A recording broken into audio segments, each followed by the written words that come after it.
Hi, I'm John Ficarra, and welcome to Ficarra Classic. Right now, I am going to answer your questions from my VINwiki video on the amazing Porsche 959.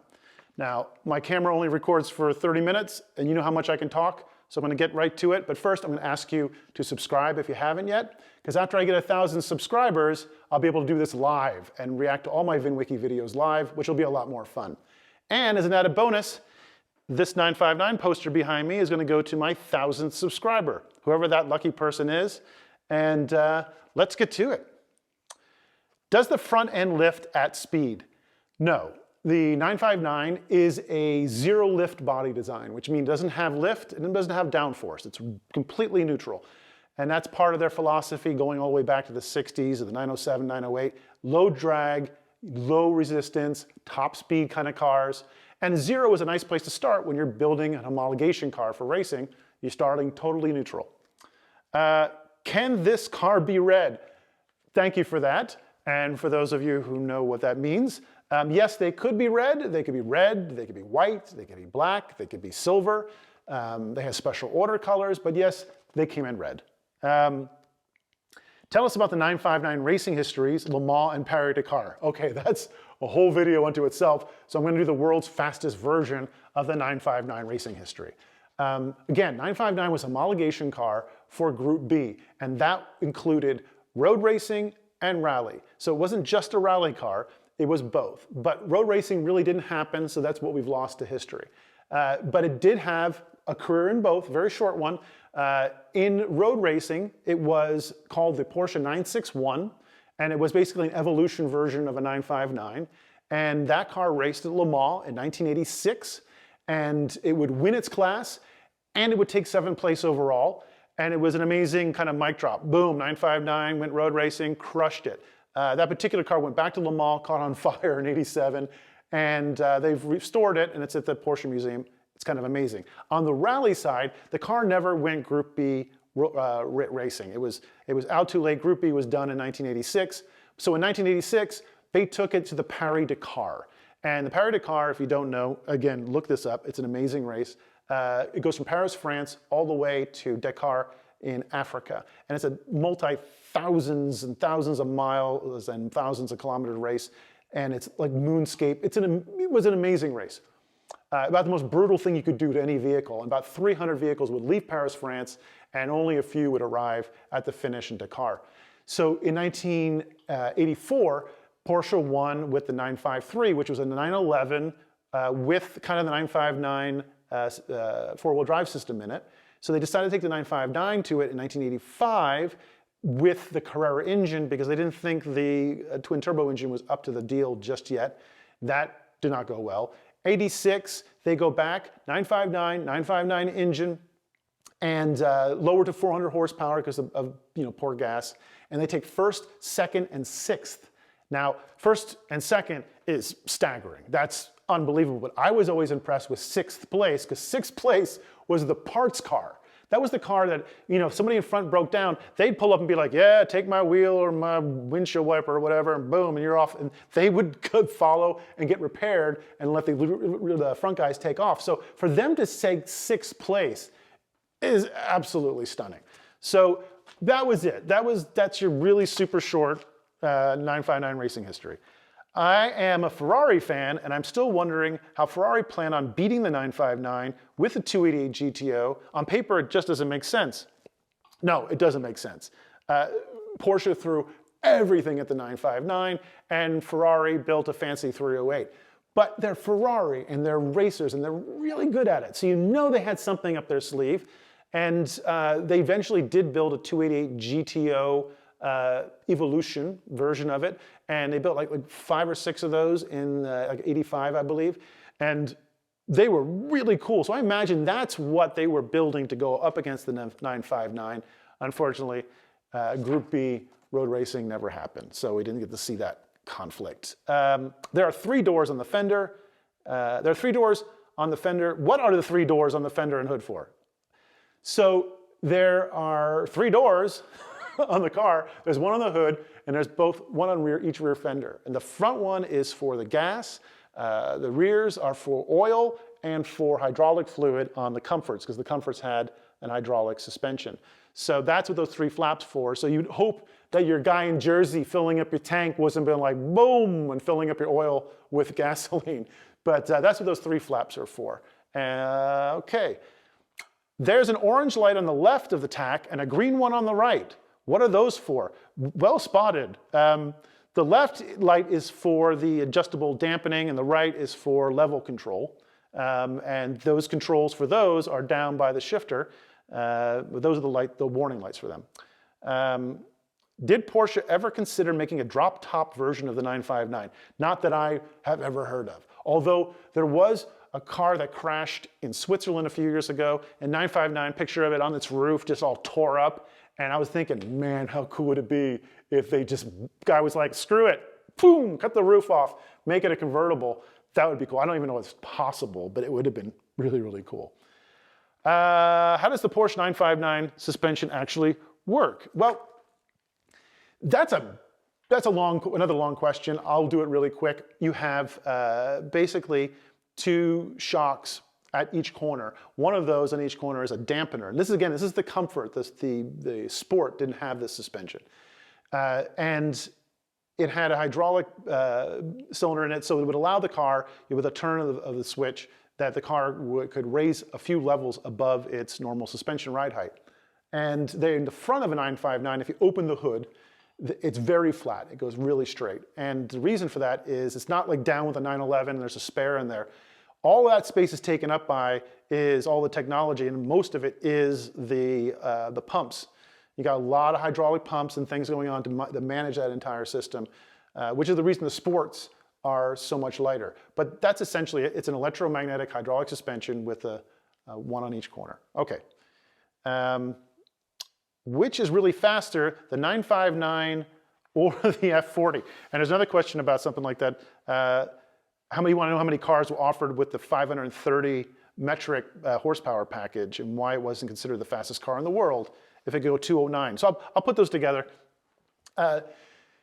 So the world of who's got the fastest car is really dark, and it's a really tough area to kind of really nail down.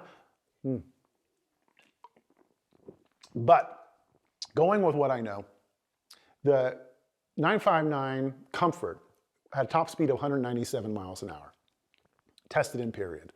The 959 Sport went 198 miles an hour, tested in period. Now, why wasn't it a whole bunch faster? They both shared the same engine. And most people believe there's no difference between the Sport and the Comfort engines. They both were 450 horsepower motors. Now, the F40 comes along and does 199 miles an hour, which is as fast as I could find anybody getting it up to speed in period. So Porsche wants a piece of the pie. They also want to make a little extra money selling stuff to 959 owners, so they come out with a 515 horsepower kit you could put on the car. Now there's also talk of a 480 horsepower one and a 550 horsepower one. The only one I have evidence of that actually the factory actually endorsed was that kit. And that kit allowed the car to go 209 miles an hour. Now, here's where the conundrums come in. Is it a factory car? Is it a production car? What is a production car? Well, the factory made the kit, so therefore it holds the record at 209. The fastest I found in period for the 959 was 214 miles an hour, which might have been this mysterious 550 horsepower car, but I don't know. So that 209, to some people, is legitimate. And then don't forget, F40, they're all boosted cars. F40, Ferrari doesn't like playing on a level playing field. They never have. I'm sure they did a little bit of this, and F40 started going a little quicker, went over 200 miles an hour as well. But the result of that is kind of moot because their replacements came along a couple years later, the F50, the EB110, the McLaren F1, the Jaguar XJ220. There's always a faster kid in the sandbox. All right. Exactly how much of the 959 technology went straight into the 964 C4?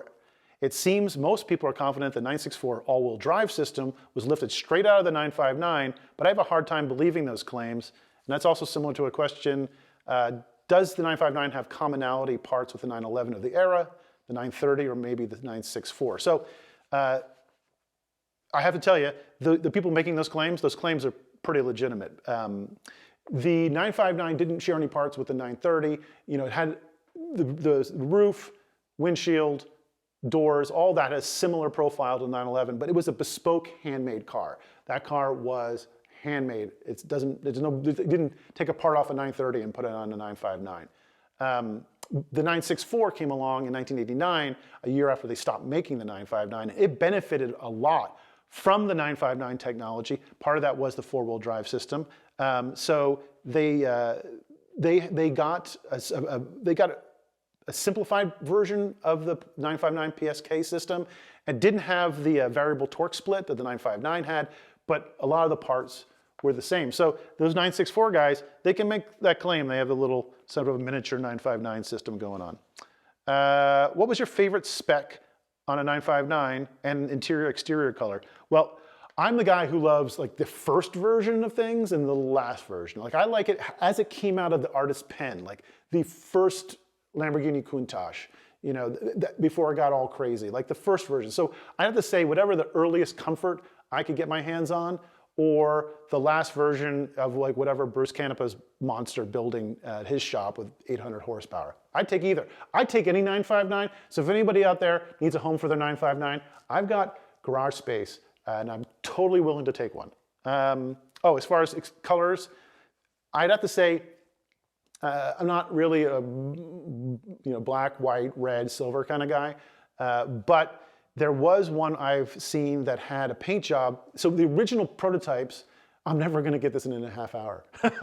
So the original prototypes came in kind of a pearl white, and they said they weren't going to build a version of it in pearl white, a production version, but this gentleman, I believe in Japan, paid them a ton of money to paint his pearl white.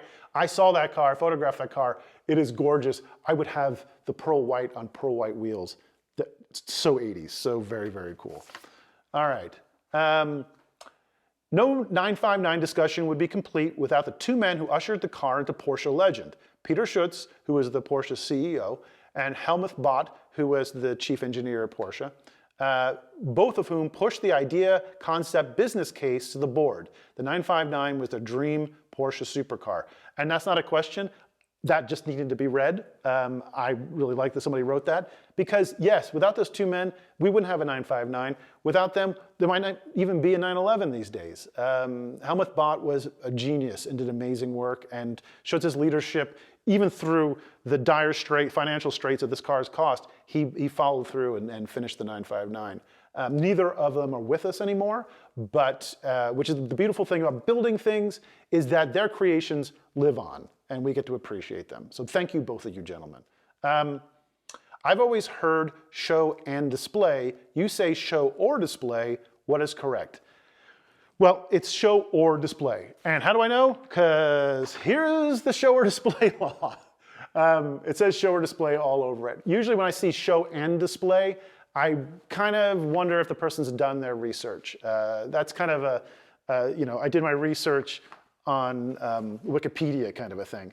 But here it is. It's Federal Register, Volume 64, number 134 for the geeks out there, and it stipulates everything about how the show or display law was created and what it does. Check it out if you're a super geek like me. Okay. Bill Gates tried to sneak one by two. His was held over a decade, and another person asked something similar. How long was the Bill Gates car in customs? So the Bill Gates car is probably the most famous 959, or at least the story is. And some people have it like he brought it in and it sat there for 20 years outside and fell into ruin. And some people say that he took it and crashed it to get it certified. And so basically, there's a free trade zone at ports, and his sat at the Oakland, California port in the free trade zone. It's kind of like a neutral zone. It's not American property. It's not foreign. It kind of lives in this kind of weird neutral area. And it sat there along with 5 or 6 other 959s for over a decade until they passed the show or display law, and it was allowed out. And that car lives on today. It's had a couple of owners since Bill. Where can I find that sick shirt? I wore the same shirt as the VINwiki video, so I could answer this question. Yeah, you can't. My friend Zach Todd made this shirt for his company for Rennsport a few years ago, and he doesn't have any more. Although, you know, maybe I can be convinced that we could have like a Car Classic run of this shirt, because it is pretty awesome. This isn't a race car, track car. Back to Germany they go. What does that mean? Okay, I'm going to clarify that. I was talking about the 959S, and that was brought over after the 959 Comforts were like, nope, not coming to the United States at all. They did get 8 959Ss into Pennsylvania, you know, for interesting circumstances, and they had the officials take a look at them. Now, what happened was they were trying to present it as a track, as a race car. Now, you can get cars into the United States under what's called a race car exemption.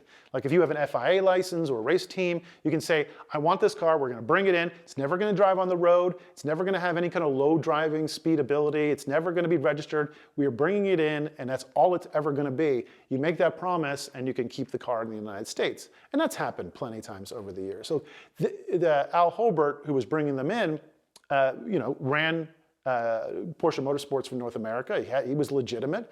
He was making a legitimate claim that this was a car, but the government was like, that's not a race car. So, and unfortunately, he passed away only weeks after all this began when it came over. And so the 959S, the 8 of those, because the other 21 were still in Germany, had to go back to Germany because they couldn't stay here. They were not allowed to stay here.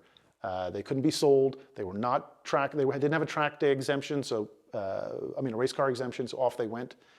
Interesting thing: those 29 959Ss that were built for the United States, the owners could buy them in Germany.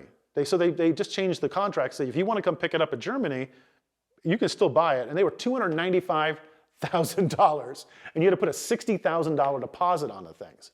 So a lot of those guys did, and then they would bring them in other ways. There were other ways to bring them in. So you could bring them in under a tourist visa. So if you were a foreign national and you wanted to bring your car over here to drive around for a few months, you could bring them in that way. There was a temporary import bond. There was a museum exemption. And then there was the race car exemption. So there were ways of getting them in, and some people got them in. The best part, this is totally off topic. I'm going to go over time. But this is a cool story. One guy, I'm not going to say his name, brought one in on his yacht into the San Francisco Bay Area, and then had the locals federalize it as a 911 Turbo, as a 930. They put the door bars in, and they did the whole thing, and he got the stamp of approval, and he drove it around. So there are people in the San Francisco Bay Area back in the day who said they saw a 959 driving around. It was probably his car. In fact, there's a famous photo of him driving across the Golden Gate Bridge, and that got everybody in hot water because the DOT was like, wait a minute, that car's not allowed to be here, and all hell broke loose. That's another cool story. I'll get into that when I have more than 30 minutes. Okay. Apparently the tires had to be specially designed specifically for the 959 and were built to order and ruinous to purchase.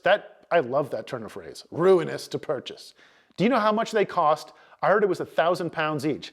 They were expensive to buy. They were built for the special rims. So the rims on a 959 had kind of a beadlock feature to them. So they built these tires that would go on. First it was Dunlop and then Bridgestone. And that was technically a run-flat tire. There was no spare in the 959. So it was a high-speed run-flat. Like, this is all like cutting-edge technology back in the 80s.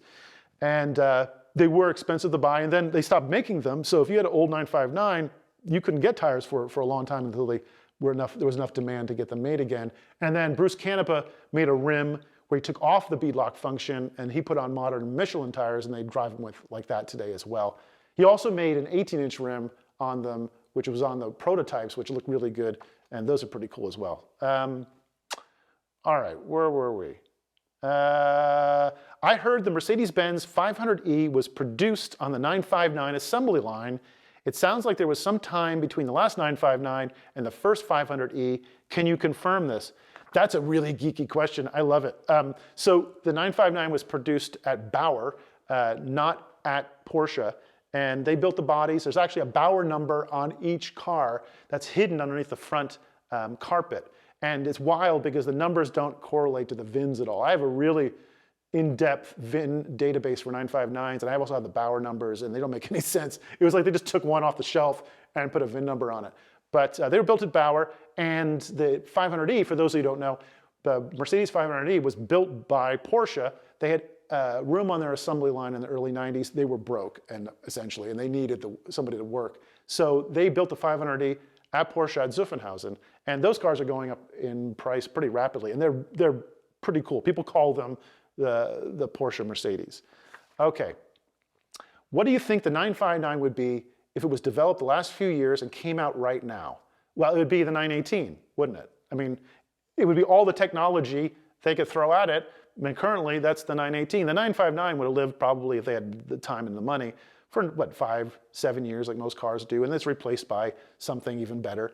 And today, you know, these hybrid technology and amazing engines they can build, the 918 is the best thing Porsche can build right now, and it is an amazing car. All right, tell me about this 6-speed transmission. So the first gear was a normal ratio, but purposely labeled so it seemed lower, which was then lowered the gear number of the remaining gears and allowed the car, when in the first gear, really second gear, to be below the noise restriction levels. And in doing so, it appears to be dogleg 5 with a low granny gear, but is it really a normal 6-speed? Am I overthinking this? Yes, you are. It was a 6-speed transmission. And they had tried to get around the noise laws by starting in second gear. And so they just made their terrain, the G was for German for terrain, and that was the first gear, right? Then second, third, fourth, fifth. But it was a 6-speed transmission. Do I have time for this? There's a story that I love that was that that wasn't the reason. Now, there's no proof of this story, but I love hearing it. That when they went to take it to the TÜV, like their version of the DOT, and they were like, okay, here are the parameters of our new car. We need to get this cleared. And they're like, yeah. And they're like, this, yeah. And they're like, and 6-speed transmission. And the guy goes, what? I'm like, 6-speed transmission. He's like, nine. This is only 5-speed. And they're like, no, it has a 6-speed. He's like, 9. No box for 5-speed. And you're like, and this is believable because of the way Germans are. Like, there has to be a box for the 6-speed. There's no box to check. So you can imagine them like scrubbing out the 1 and like redoing the knob and going, look, G 1, 2, 3, 4, 5. Ah, yeah, 5-speed. Check. There's no proof of that story, but it's pretty hilarious. How about the 959 successor, the 965? How close was it to production? Now, this is super geek territory, and I love you, whoever asked this one.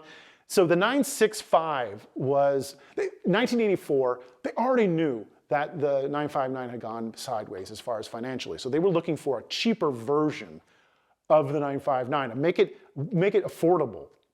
So they stuffed an Audi V8 in the back of one, and they had these test mules for it. And most of them have been destroyed. I think there's one left at the Porsche Museum. But essentially, that was what they were trying to do. They were trying to get rid of the racing engine from the 962 and put in something a little bit more affordable with a lot of power. So they stuffed in an Audi V8. It never got close to production. It was just an experiment. There were a lot of experiments that they did back in the day. But that's a great question. Did they have a low gear for off-roading? So we already talked about the 6-speed.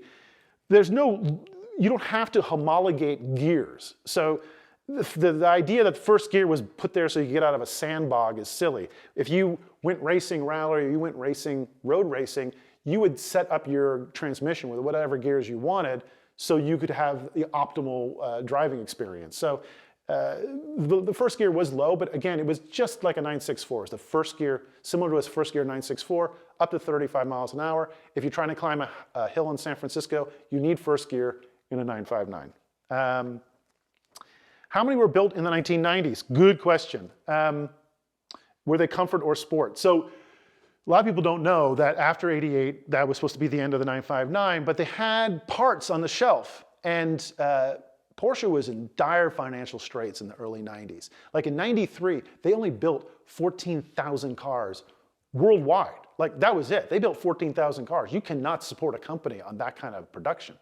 So they were like, in 92, they were approached by, this is the story I've heard, by a gentleman from Macau and his friend from Hong Kong to build some like 6 additional 959s out of spare parts. And if you're a Porsche, you're not going to turn them down. They'll be like, yeah, you're going to spend hundreds of thousands of dollars. We got it. And you already have the inventory. They built 6, but later on it was found that it was 8. And then we found out later perhaps it was 9 extra cars. And these were all just like the 88 cars. They were actually numbered as 88 cars. So there was just no like 1992 VIN number car. They were just kind of, I guess, a continuation version. So yeah, there were these extra cars built, and they were all comforts. They were all comforts. Here we go. Probably the last question I can fit in. Why did Porsche sell them at such a low price? Wouldn't it be more logical at least sell them for at least what they cost because of the high demand? So the Porsche 959 was already insanely expensive. So they were losing hundreds of thousands of dollars on every car. Helmuth Bott said, and I'm going to botch this quote, but he said something to the effect of it was like the greatest promotional offer ever given to Porsche fans, that like they gave people these cars at way below cost. Some people had them at 2 times cost, 3 times, even 4 times cost. Like there were some notations that they cost 1 million Deutschmarks to make each. And the program itself was over 204 million. So how are you going to make your money back if you're only building 300 cars? So it was a financial disaster. But to give you some perspective, do I have time? I have time. Okay. So to give you some perspective, they were 260,000. The sports were 295,000. You could buy a 288 GTO for 83,000, a Countach for 100,000. So now you still got a ton of money to play with. You can go get yourself like a couple Audi Quattros and some Cadillacs and some Jaguars and whatever else, and you still haven't got to how much a 959 cost. But people still bought them. People still lined up and tried to buy them, even though they were so exceedingly expensive. But they lost their butts on those cars. So yeah, to charge them what they cost, nobody would have bought it. It would have been insanely expensive. Okay, I think that's it. I think I got in under the time. Thank you for sitting around with me and hearing my silly 959 stories. I'm going to be doing a lot more content on my channel. Again, I'm going to be doing more live streaming when it comes to my VINwiki videos. And I'll be doing a lot of my own content and all kinds of things. But thank you for joining. Thank you for subscribing. And we'll be seeing you soon on Car Classic.